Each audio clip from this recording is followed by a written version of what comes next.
Oxygen ही जलाती है चीज़ों को, तो जितनी ज़्यादा ऑक्सीजन वो खींच सके प्रातः काल में, गहरी गहरी सांस लेना, रोक लेना, फिर धीरे धीरे छोड़ना, है ना। एक ब्रह्म विराट क्रिया है, अगर लेटे लेटे बैठे बैठे आदमी कर सके, वो भी कर सकता है। दरबार की पड़ी हुई है यूट्यूब पर, दरबार के द्वारा बनाई गई ब्रह्म विराट विराट क्रिया है, वो आप कर सकते हैं, तो वो भी आपको बहुत आनंद देगी। मंगलवार का जो, अब तो आप शनिवार का जो संकल्प है, उस संकल्प में शामिल होकर के वो शनिवार वाला संकल्प आप कर सकते हैं। परिवार का सदस्य न कर पाए तो आप उसको कर सकते हैं हाथ पकड़ के, या उसका ना हाथ पकड़ पाएँ तो उसका कपड़ा लेकर के, पहना हुआ कपड़ा हो जो उतरा हुआ हो, धुला ना हो, बस उतारने के बाद उसको गोद में रख करके उसका संकल्प कर सकते हैं, उसके लिए प्रार्थना कर सकते हैं, आप लोग कर सकते हैं। इस तरह से आप अपने परिवार के सदस्य को स्वस्थ कर सकते हैं। तो निद्रा जो है आपको बहुत गहरी अब आने वाली है, आपके परिवार के सदस्य को जो रोगी है, गहरी निद्रा ही सबसे बड़ी औषधि है, सबसे बड़ी दवा है। निद्रा आपको चार्ज कर दे, कितना भी आप काजू बादाम किशमिश और बड़ा 56 प्रकार का व्यंजन करो, लेकिन सोना तो पड़ेगा। ऊर्जा आप में रिचार्ज होते हैं आप सोने के बाद। आप चाहे कितना ताकत और चीज़ें खा लीजिए, उससे आपको ऊर्जा नहीं कि आप ना सोएं, ऐसा नहीं, सोना तो पड़ेगा। तो निद्रा गहरी चाहिए, तो गहरी निद्रा हो जाएगी। जो निद्रा नहीं आती थी, खूब गहरी निद्रा आएगी। अब माँ का चित्र अपने घर में रखो, जो बना हुआ है माता का विग्रह है, माँ महाकाली का एक फ़ोटो है, बाबा माँ की लगी हुई है, बीच में माँ की एक फ़ोटो है, माँ महाकाली की। ऐसे यहाँ से एक चित्र लेकर के अपने घर में रख करके संकल्प प्रार्थना करें, तब करें। रोज़ प्रातःकाल जो आपके घर में रोगी है उसको दर्शन कराएं, उसको प्रणाम कराएं, अपनी प्रार्थना करें कि माँ हमारा आज का दिन शुभ हो। रोज़ यही प्रार्थना करनी है कि माँ हमारा आज का दिन शुभ हो। ऐसे हर दिन शुभ होता जाएगा तो पूरा जीवन शुभ हो जाएगा। ऐसे प्रार्थना करके अपनी स्मृतियाँ हैं उनको नष्टीकरण करना है। दूसरा, एक बात ध्यान रखनी, भोजन। असाध्य रोगी अगर सूर्यास्त हो जाए तो फिर चाहे जितनी भूख लगी हो, फिर भोजन नहीं करे। जितना भोजन करना है, जो भी करना है, सूर्य अस्त होने के 1 घंटे आधे घंटे पहले तक भोजन कर ले। इसके बाद फिर अगले दिन प्रातःकाल ही भोजन करे, और उस समय उसको बहुत कस के भूख लगेगी। आपको पता है भोजन करने का जो सबसे सही समय है वो प्रातःकाल 9 से 10 बजे के बीच में। आयुर्वेद भी यही कहता है। आयुर्वेद के अनुसार जो उपवेद है हमारे वेदों का, उसके अनुसार सबसे सही समय प्रातःकाल 9 से 10 का ऐसा समय है कि आप कुछ भी खाओ भस्म हो जाएगा खा के। फिर बताया गया कि दोपहर बाद बहुत हल्का भोजन करना है, जो सुबह कर लिया खूब कस के, उसके बाद दोपहर बाद वाला भोजन हल्का करना है, और रात्रि में फिर नहीं करना है।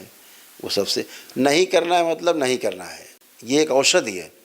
तो जो दिन भर में आपके शरीर में आपने इकट्ठा किया है, रात भर में व्यवस्था कर लेता है शरीर, उसको पचा लेता है, आपके शरीर में रस धातुओं को पुष्ट करता है, और आपको आपकी इम्यूनिटी को बढ़ाता है, आपकी जीवनी शक्ति को बढ़ाता है, जीने की जो शक्ति है उसको बढ़ा देता है।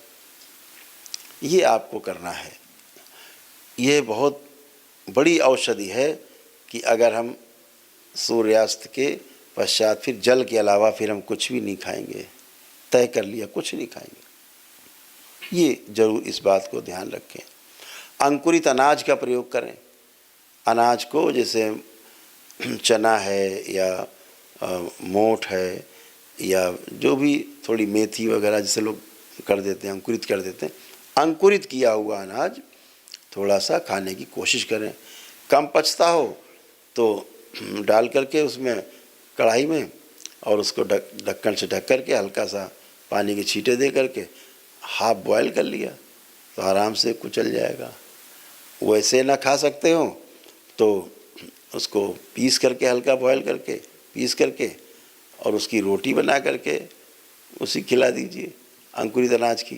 ये भी फ़ायदा करेगा आपको। लेकिन कच्चा खा लेना सबसे ज़्यादा फ़ायदेमंद है अंकुरित होकर के।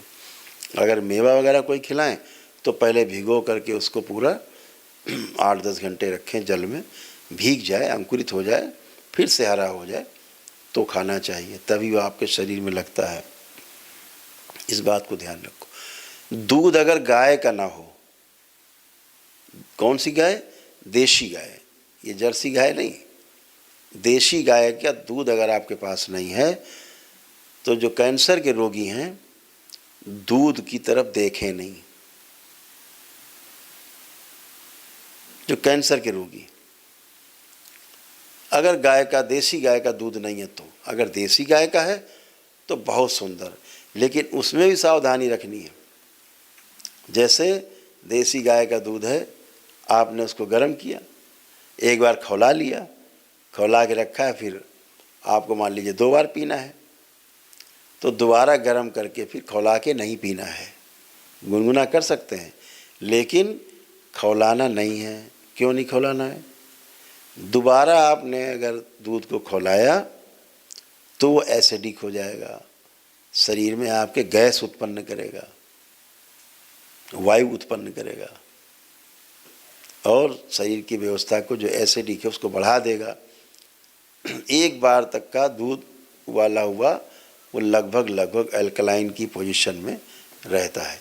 इसी प्रकार दही जमाएं तो दही को भी जो है ऐसा ना हो कि एक बार उबाल कर रख दिया, फिर दही जमाते समय फिर उबाल दिया और फिर उसका दही जमा दिया, ये दही एसिडिक होगा, अम्लीय हो जाएगा क्षारीय के स्थान पे। तो अगर दोबारा जमाना, एक बार का खौला हुआ दूध रखा है, दोबारा उसको दही जमाना है तो केवल बॉयल ना होने पाए, गरम करके हल्का सा उसको दही के लिए जमा सकते हैं, उस दही का प्रयोग किया जा सकता है। अंकुरित अनाज है दही, ये सब चीज़ें, लेकिन गाय के दूध से ही निर्मित, देसी गाय के दूध से निर्मित ये वस्तु हो। कैंसर के रोगी ना ही खाएं तो बहुत अच्छा। सबसे बड़ी एक आपको बात बताना चाह रहे हैं, कैंसर के जो रोगी हैं सामने बैठे हैं मेरे तमाम, अगर आप 2 चीज़ें छोड़ दें, 2 चीज़ें अगर कड़ाई से छोड़ दें, एक चीज़ है जिसका नाम है मिठाई, शक्कर से बनी वस्तुएं, मीठी चीज़ एकदम छोड़ दें। कसम खा ले कि हमें छूना नहीं है, जब तक हम स्वस्थ नहीं हो जाएंगे तब तक नहीं खाएंगे। स्वस्थ हो जाएंगे तो फिर खाएंगे, लेकिन जब तक स्वस्थ नहीं हो जाएं, मुक्ति नहीं मिल जाए इस कैंसर रूपी राक्षस से, हम नहीं खाएंगे। और दूसरा है नमक, जितना कम से कम नमक खाएं, सेंधा नमक खाएं, उसके स्थान पे सफ़ेद नमक के स्थान पे थोड़ा सेंधा नमक खाएं। तो टेस्ट को अगर छोड़ दिया जाए कुछ समय के लिए तो ये आपको बहुत बहुत बहुत फ़ायदा करती हैं चीज़ें। शरीर के स्तर पर जूस का प्रयोग ज़्यादा से ज़्यादा करें, खाने की चीज़ कम, जूस की चीज़ें ज़्यादा करें। गेहूं है, चावल है, इससे बचें खाने से, इन सब से बच जाएं, नहीं खाना हमें अनाज। दालें ले सकते हैं आप, दालें खा सकते हैं। तो ऐसे चीज़ों को आप अगर अपना लेंगे जीवन में तो सोने पे सुहागा है। और आपको फिर, मुझे ऐसा लगता है कि दरबार ने जो प्रक्रिया आपकी कराई वो तो है ही आपके साथ, और जैसे ही आप ये करते हैं तो आपका इम्यून सिस्टम और मजबूत होता है, बहुत ताकतवर होता है। तो ये सब आप कर सकते हैं, इस बात का विशेष ध्यान रखें। और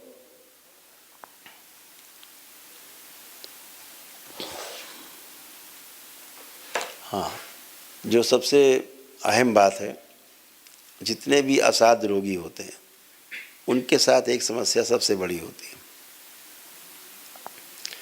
उपेक्षित महसूस करते हैं परिवार में। उनकी तरफ बहुत ज़्यादा लोग ऊब जाते हैं तो ज़्यादा ध्यान नहीं देते हैं, तो उसको लगता है कि मेरा कोई घर में है नहीं देखने वाला। इस बात से बचना है, ये भाव उसके अंदर नहीं आने देना है। बहुत सहानुभूति रखनी है, उसकी एक बात पे तुरंत 4 लोग खड़े हो जाओ, हाँ बोलो बताओ क्या बात है, इतनी सहानुभूति रखिए। ये सहानुभूति बहुत बड़ी दवा है। जब अस्पताल में कोई व्यक्ति भर्ती होता है और वहाँ आप उसको देखने जाते हैं, किसी नज़दीकी आदमी को, और अंदर कितना खुश होता है कि, और रात में शाम को बताता है आज फला फला आए थे, आज फलाने भैया आए थे, आज फलानी चाची आई थी देखने, बड़ा प्रफुल्लित होकर बताता है। यह जो प्रफुल्लता है वह उसकी औषधि है। तो आप जितना उसके लिए सहानुभूति रख सकें, उसके प्रति केयरिंग हो सकें, उसको ज़्यादा से ज़्यादा देखभाल कर सकें, ये उसके लिए संजीवनी का काम करती है। कैंसर, अभी दरबार की एक भक्त हैं, नाम नहीं लेंगे, अभी आई थी, अभी गई, अभी वो 1-1.5-2 महीने पहले आई थी, तो बहुत चिंतित थी। उनको कैंसर डिक्लेयर हो गया। स्कूल के एक प्रिंसिपल भी हैं वो, तो कैंसर डिक्लेयर हो गया, वो बड़ी चिंतित। और दरबार दिखा रहा था इधर हम लोगों की, इन्हें कैंसर नहीं है, दरबार की भक्त हैं, इन्हें है ही नहीं कैंसर, इन्हें कैंसर है ही नहीं, और ब्रेस्ट में कैंसर। रिपोर्ट आ गई कि साहब कैंसर है। अभी रिपोर्ट लेके आई, दोनों रिपोर्ट रखी हुई होंगी, यहाँ रखी हैं। बहुत चिंतित, और बहुत प्रिय भी हैं वो लोग हमारे दरबार के, बहुत ही बाबा माँ के दुलारे भी हैं। तो हमने उनको ऊपर बुलाया, हमने कहा कि भाई तुम्हें कैंसर नहीं, तू चिंता मत करो, तुम्हें कोई कैंसर वैंसर नहीं है, जाओ माँ के सामने प्रार्थना करके जाओ तुम। तो बोली गुरुदेव क्या एक बार और हम चेकअप करा लें? मैं करा लेना। अभी दोबारा चेकअप करा के आई हैं, वही सबसे बड़ी लैब कह रही कि कोई कैंसर नहीं है। कहाँ चला गया कैंसर?